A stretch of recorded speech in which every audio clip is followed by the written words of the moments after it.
project board within GitHub. This is something that you're going to do either at your profile level, so not at the repository level. You need to go up one. For us, we're making these projects within our workflow workshops GitHub organization, so I'm doing it at that level. But the process is exactly the same for your you to make personal projects. So first we're going to click the projects link here.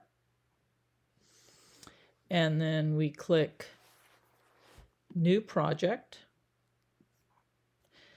So this is the default view. It can either be a table like this, or it could be a board. You also have some templates that you can pick that give you two.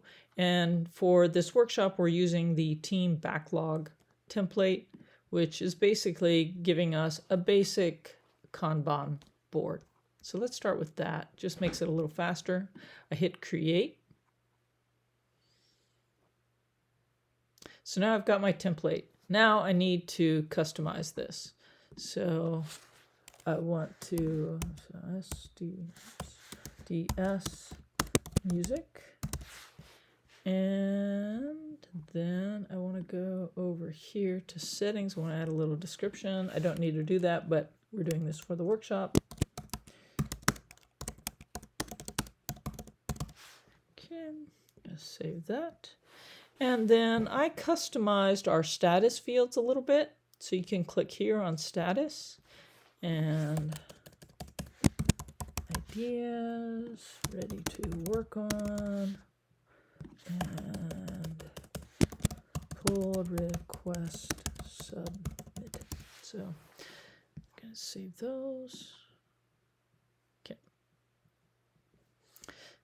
The next big thing that we need to do is change the privacy setting. Now, for you, maybe you want a private board, but for the context of this workshop, we need these all to be public. So we could have private, and then it just be access to those people who are on the GitHub organization. That would be fine too, but for our purposes, we're going to have it be public. So that's it. Now I can go to projects here, and you'll see I have music listed there. If I click on that, it's got the different things.